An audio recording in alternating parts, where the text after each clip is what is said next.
គោរពជំរាបសួរហើយក៏សួស្តីកាន់ទៅដល់ពុកម៉ែបងប្អូនទាំងអស់គ្នាថ្ងៃនេះវិលមកជួបជាមួយនឹងខ្ញុំបាទវុធីទៀតហើយថ្ងៃនេះខ្ញុំបាទសូមនាំអារម្មណ៍ពុកម៉ែបងប្អូនទាំងអស់គ្នារីមកទស្សនាដំណើរកំសាន្តផ្សងព្រេងដែលខ្ញុំបាទបានធ្វើដំណើរពីផ្ទះនៅក្បែរក្រោមឆ្ពោះទៅកោះមួយកន្លែងនៅកណ្ដាលទន្លេមេគង្គដែលមានទីតាំងសន្ធិដ្ឋនៅទឹកដីខេត្តក្រចេះហើយក៏មានជាច្រើនសកម្មភាពដែលខ្ញុំបាទបានរួមដំណើរជាមួយនឹងប្អូនប្រុសទៅរាយសន្ទូចរនង 1000 ផ្លែដើម្បីរកម្ហូបក៏មានជាច្រើនសកម្មភាពបានត្រីធំប្លែកៗដែលខ្ញុំមិនដែលបានស្គាល់ហើយក៏ជុំគ្នាទៅសម្រាប់នៅលើកោះបាទហើយឥឡូវមិនអោយខាតពេលវេលាយូរខ្ញុំក៏សូមនាំអារម្មណ៍ពុកម៉ែបងប្អូនទាំងអស់គ្នារីករាយតាមខ្ញុំទៅទស្សនាសកម្មភាពវីដេអូពេញទាំងអស់គ្នាបាទ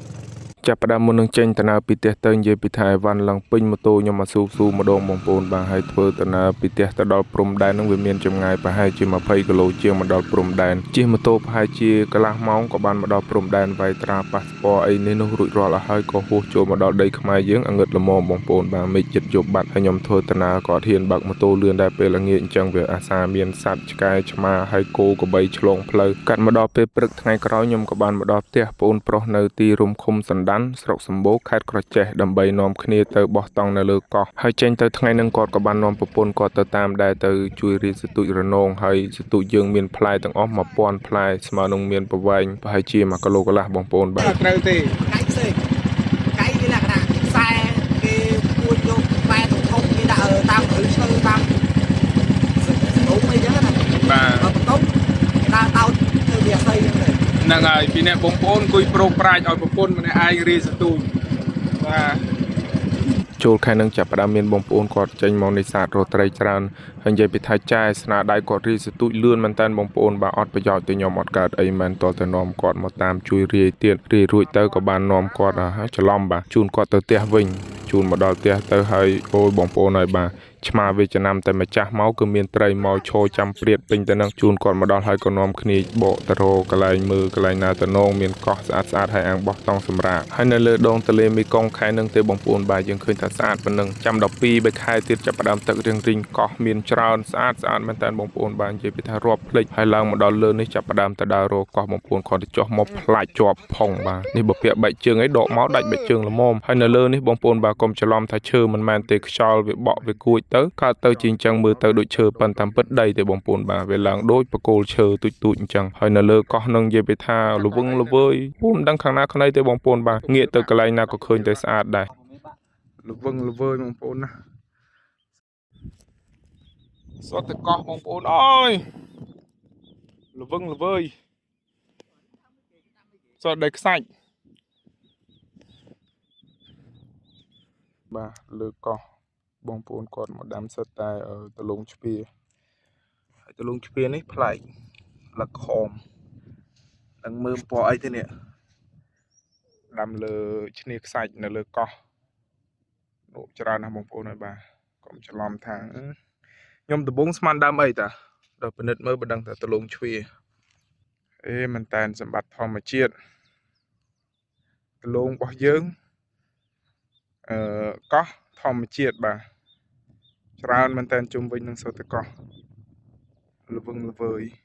និយាយពីថាលើកោះយើងឃើញចឹងទេបងប្អូនបាទដូចជាពុកម៉ែបងប្អូនបានឃើញហើយសបោតំណាំមែនតើហើយមានទាំងអាលឹកទៀតអាដើមខៀវខ្ញុំចាំងមាញ់ហ្នឹងហើយដើរមកជួបទាំងសាក់សពសត្វទៀតសត្វកកបងប្អូនបាទវាមិនដឹងថាស្លាប់ពីកាលទេហើយអាអេវទូកពួកខ្ញុំនេះដល់កបងប្អូនបាទអាប្រដាប់ល្វីប្រដាប់ទាញនេះតរុំផ្សែងចេះមកបានកត្រាក់បានបើកទៅមុខបាននិយាយរួមទៅគឺការកែច្នៃទាំងស្រុងម្ដងបងប្អូនបាទហើយកន្លែងមាញ់នឹងយើងអត់អាចសម្រាកបានទេឈ្នាសាច់ស្អាតមែនតែខែនេះខ្យល់បងប្អូនបាទតែសម្រាប់នៅលើនឹងគ្មានកើតធ្វើអីទេខ្យល់នឹងដេកខ្សាច់ចូលពេញបាយពេញសឡហើយនាំគ្នាកាយរនុយបងប្អូនបាទមកអត់មានត្រៀមនុយយកមកតាមទុកយើងគ្រាន់សទូចកដោដៃមុននឹងពេលយើងទៅមើលសទូចអានងណាមានអត់មានយកមកតាមនិយាយរួមទៅកិច្ចអត់ផុតពីការរករ៉ាក់តែម្ដងបងប្អូនបាទហើយនេះយើងជ្រើសយកទីតាំងកន្លែងនេះបងប្អូនបាទនេះត្រៃថតពួកខ្ញុំយកដងចង្វានឹងឯងយកមកកែច្នៃចងដាក់ទូសាប់ហេតុផលដោយសារអីដោយសារតែអត់មានគ្រប់ប្រដាប់ប្រដាសម្ភារៈហើយក៏នាំគ្នានឹងមករៀបតង់ចេញមកនិយាយរួមទៅយើងរៀបតង់ឲ្យហើយពីភ្លឺឲ្យស្រួលបងប្អូនបាទចាំហើយទៅណាទៅហើយតែមកផ្លែទៅយើងបានរួចរាល់បាត់ហើយតែប៉ុណ្នេះទៅចង់ទៅរកត្រីរកម្ហូបចាប់កែបដាក់មងឲ្យក៏បានដែរប៉ុន្តែនិយាយតែអញ្ចឹងទេពុកម៉ែបងប្អូនបាទមាន មកពីណានឹងយកទៅដាក់ត្រីហើយនុយក៏គ្មានទៀតមានតែសទូចដល់អញ្ចឹងចប់បាទហើយពួកខ្ញុំសម្រេចថារើសទីតាំងនឹងសម្រាប់នៅនឹងដោយសារតែកន្លែងនឹងដីវារាងសើមដល់អញ្ចឹងទៅខ្យល់ក៏ដីសាច់វាអត់មានប៉ើងមកចូលលើតង់លើម្ហូបអាហារយើងទេហើយក៏នាំគ្នាមករកអស់កាប់ឈើតិចតួចដើម្បីយើងយកទៅជទល់ដើម្បីដាំបាយបងប្អូនបាទហើយកបិតនេះខ្ញុំយកតាំងពីផ្ទះនៅខ្មែរក្រោមម្លេះកបិតរបស់ម៉ែខ្ញុំក៏ទុកធ្វើត្រីនិយាយពីថាមកយូរបានទៅផ្ទះម្ដងហើយទៅផ្ទះមានតែជូននៅវ៉ាន់ពីផ្ទះមកគ្មានលុយកាក់អីយកទៅជូនម៉ែទេហើយលឹកនេះផ្កានេះបងប្អូនបាទយើងអាចហូបបានប៉ុនឈ្មោះវាខ្ញុំភ្លេចបាត់ហើយបងប្អូនបាទបងគាត់មានប្រាប់ខ្ញុំដែរប៉ុនគ្រាន់តែថាដឹងថាហូបបានខ្ញុំយកមកខាំសាក់មើលនឹងរសជាតិរបស់វារៀងផ្អែមបងប្អូនបាទរកបានអស់បានអីយកមកទុកនឹងកន្លែងហើយក៏នាំគ្នាចេញទៅដើររមើលសទូចបកងបងប្អូនបាទហើយនេះខាងស្រុកខ្ញុំគេហៅថាបកៃហើយនៅខាងស្រុកគាត់គេហៅថាបកងបងប្អូនបាទគ្រាន់តែចេញមកភ្លាមបានត្រីមួយបាត់ហើយប៉ុនបកងនេះមិនមែនបោះពួកខ្ញុំទេបងប្អូនបាទបោះគ្នាគាត់អ្នកស្គាល់គ្នាអញ្ចឹងយើងអាចមករកយកទៅហូបបានហើយត្រីនេះគេហៅថាត្រីកលាំងហាយបងប្អូនបាទខ្ញុំប៊ីសតែថាត្រីកេះហើយបើវាស្តៀងមែនតើបងប្អូនបើវាខុសគ្នាបន្តិចត្រីនេះវារៀងស្ដើងជាងហើយនិយាយរួមទៅតែប៉ុណ្ណឹងស្មើនឹងលួចបាត់ហើយយើងយកហូបមុនហើយបានប្រាប់តាមក្រោយហើយត្រីឆ្លាំងហើយក៏មានដែរបងប្អូនបាទមានទូចមានធំហើយចេញទៅនិយាយពីថាបើកទូកសុលទៅហើយប្រឡោះណាក៏ទៅដែរបងប្អូនបាទហើយនិយាយពីរឿងត្រីយើងយកបោះគេយើងយកមែនតែដល់ហើយយើងផ្ញើលុយឲ្យគេវិញបងប្អូនបាទសទូចគេខំដាក់ហត់យើងយកមិនបានបាទហើយដល់ពេលមកដល់មុខនេះលើកលបទៀតបងប្អូនបាទប៉ុនលបនេះលបបោះបងម្ចាស់ទូកទេក៏ដាក់យូរហើយវាពុកឲ្យដែរហើយជាប់ត្រីក៏ស្អុយបាត់ហើយមកដល់នេះជាប់ត្រីឆ្លាំងទៀតបងប្អូនបាទអាយ៉ាវ៉ាវអានេះបានឆ្លាំងអាម៉ាញ់នោះកូនឆ្លាំងមើលអូអានេះធំស្វាយជួយងាត់ស្លេងគ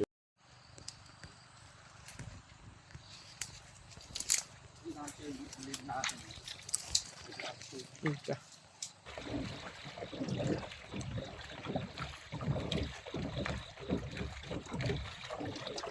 ហើយក៏សូមណែនាំសាប៊ូក្លិនកាន់ទៅដល់ពុកម៉ែបងប្អូនកំពុងតែមើលសាប៊ូក្លិនសម្រាប់សក់អង្កែបរោះជួយថែរក្សាសុខភាពសក់និងស្បែកក្បាលអាចកម្ចាត់អង្កែយ៉ាងមានប្រសិទ្ធភាពធ្វើសក់ស្រស់ស្អាតនិងរឹងមាំផ្ដល់ភាពត្រជាក់ពីសារធាតុម៉ង់តុលដើម្បីកាត់បន្ថយការរលាកស្បែកក្បាលនិងស្រស់ស្រាយហើយក៏បានផលិតពីស្នាដៃកូនខ្មែរផងដែរចំពោះខ្ញុំជាមួយនឹងក្រុមការងារអាសាដើរព្រៃលមាស់ក្បាលកាត់អង្កែដល់ពេលប្រើទៅឃើញថាមានប្រសិទ្ធភាពល្អមែនតើបងប្អូនបាទអញ្ចឹងហើយខ្ញុំបាទប្រើផ្ទាល់ហើយឃើញថាល្អបានខ្ញុំណែនាំទៅដល់ពុកម៉ែបងប្អូនទាំងអស់គ្នាហើយក៏សង្ឃឹមថាពុកម៉ែបងប្អូនទាំងអស់គ្នាជួយគាំទ្រស្នាដៃកូនខ្មែរយើងឲ្យបានច្រើនឡើងផងបាទឥឡូវយើងងាកមកសាច់រឿងយើងវិញបងប្អូនបាទត្រីលួចមាញ់នឹងបាន4ក្បាលបងប្អូនហើយតកៅវានៅលើទូកប៊ីសតកៅអីតកៅព្រាមអាតកៅនឹងលមាស់ណាបងប្អូនបាទហើយយើងយកត្រីមកធ្វើឲ្យទៅនាំគ្នាផ្កាត់ភ្លើងស្រេស្រង់យប់ប្រហែលជាម៉ោង8ម៉ោង9ហើយដែរពេលនឹងតាន់បានហូបបាយហើយខ្ញុំនឹងអត់បាយតាំងពីថ្ងៃម្លេះសំណាងដែរបងប្អូនបាទទៅមើលសទូចពួកគាត់បានត្រីប៉ុណ្ណឹងតែកុំអីនឹង2នាក់ដឹងតែថាហូបអំបិលម្ទេសហើយពួកអីពីកន្លែងដេកទៅកន្លែងផ្ទះគាត់នឹងឆ្ងាយល្មមដែរ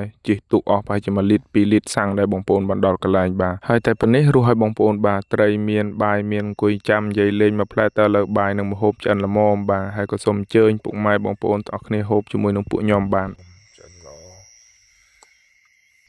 ចេញពុកម៉ែបងប្អូនបាទអាយ៉ាជុំគ្រាអានេះត្រីអីត្រីកលាំងហាយត្រីកលាំងហាយបាទហូបមួយខ្ញុំបងនេះបាទ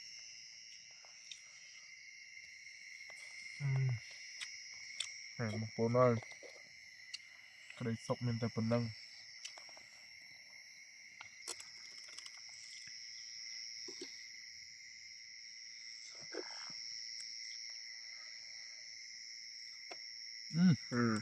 អាហ្វិលលោដៃ10 ម៉ោង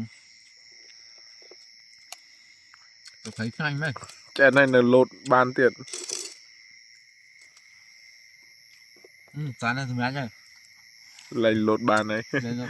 ក្តីសុខមានតែប៉ុណ្្នឹងបងប្អូនហើយមិនងាយទេមានឱកាសបានមកជាមួយគ្នាកន្លែងទេសភាពស្អាតអញ្ចឹងតែមិនតាន់ដល់ណាផងគាត់ក៏ត្រូវទៅផ្ទះមុនចោលខ្ញុំបាត់ព្រោះតែប្រពន្ធគាត់អត់សូវស្រួលខ្លួនអញ្ចឹងហើយគាត់ក៏ទៅផ្ទះមុនទុកខ្ញុំដេកនៅលើកោះនឹងម្នាក់ឯងហើយម្នាក់ឯងអបសុកទៅក៏ដើរមើលកូនត្រីទូចច្រើនមែនតើបងប្អូនបាទហើយដល់ពេលជុលមកក្នុងតង់បងប្អូនហើយដេកខ្សាច់ឡើងពេញនៅក្នុងតង់តែម្ដងបោះសម្អាតរួចនៅតែម្នាក់ឯងមិនដឹងធ្វើអីមិនដឹងនិយាយនឹងអ្នកណាក៏សម្រេចថាទៅដេក good night បងប្អូនបាទ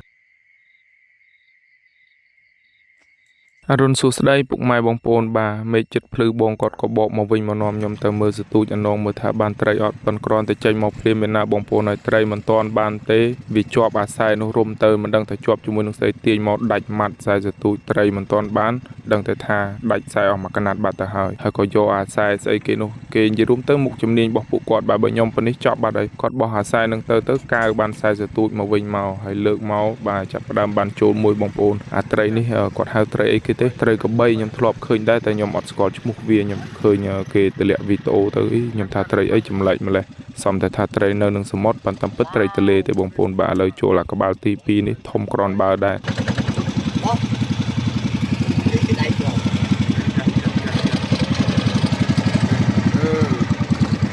ត្រីកបីបាទ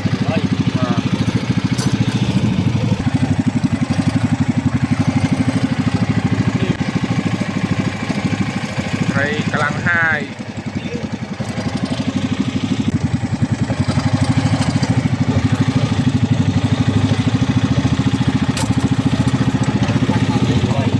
ងាក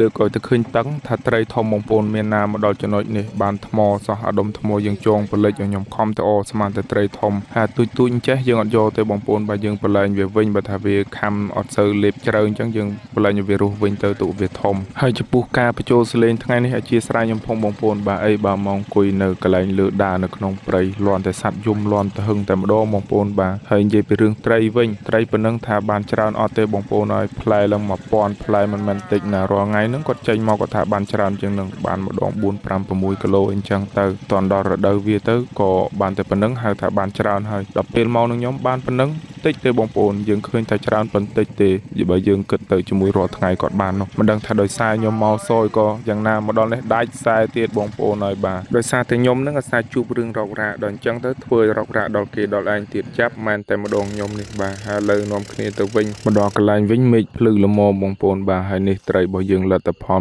1000ផ្លែបានត្រីប្រហែលជា10ប៉ិនកដៃខ្លះប៉ិនមេជើងខ្លះហើយត្រីនេះយើងយកទៅផ្ទះវិញបាទយកទៅផ្ទះវិញទុកស្លនៅផ្ទះយើងហូបនៅនឹងតិចតួចហើយយើងបាទវាសនាខុសគេបងប្អូនហើយបងគាត់មកដោតបកងប្រហែលជា20 30ដងទេហើយមើលបានត្រីលំប៉ុណ្ណានៃអាត្រីស្អីនោះត្រីកបីនោះប្រហែលជា1គីឡូជាងអាត្រីនេះគាត់ហៅឈ្មោះត្រីអីទេខ្ញុំភ្លេចបាត់ហើយក៏មើលត្រីគេរួចរកក៏នាំគ្នាមកសេរីសរងត្រីខ្លួនឯងអាំងទៅមួយទេបងប្អូនបាទអាំងច្រើនពេកក៏ហូបអត់អស់ដែររៀបចំចេញទៅផ្ទះវិញហើយឥឡូវត្រីយើងឆ្អិនហើយឆ្អិនល្អនេះវាក់ខ្មៅអាយបាយកកភ្លើងជ្រុលពេកយប់មាញ់អាហារពេលព្រឹកមានតែប៉ុណ្នេះសាច់ត្រីក្បីហូបហើយទៅវិញហូបបាយរួចក៏ល្មមដល់ពេលសេរីសរងឲ្យបានរៀបចំទៅផ្ទះវិញហើយបងប្អូនបាទដល់រដូវត្រីសបោខ្ញុំនឹងទៅម្ដងទៀតបងប្អូនបាទទៅកោះផ្សេងទៀតដើម្បីថតឲ្យបងប្អូនបានទស្សនាហើយចំពោះសកម្មភាពវីដេអូខ្ញុំបាទថ្ងៃនេះក៏ឈានមកដល់ទីបញ្ចប់ដែរចំពោះការបកស្រាយបើមានអ្វីលើសលប់ខុសឆ្គងក៏សូមខន្តីអភ័យទោសពីពុកម៉ែបងប្អូនផងដែរហើយក៏សូមអរគុណកាន់ទៅដល់ពុកម៉ែបងប្អូនទាំងអស់គ្នាដែលតែងតែចំណាយពេលវេលាដ៏មានតម្លៃមកតាមដាននិងទស្សនាវីដេអូខ្ញុំបាទបាយបាយពុកម៉ែបងប្អូនទាំងអស់គ្នាជួបគ្នានៅសកម្មភាពវីដេអូក្រោយ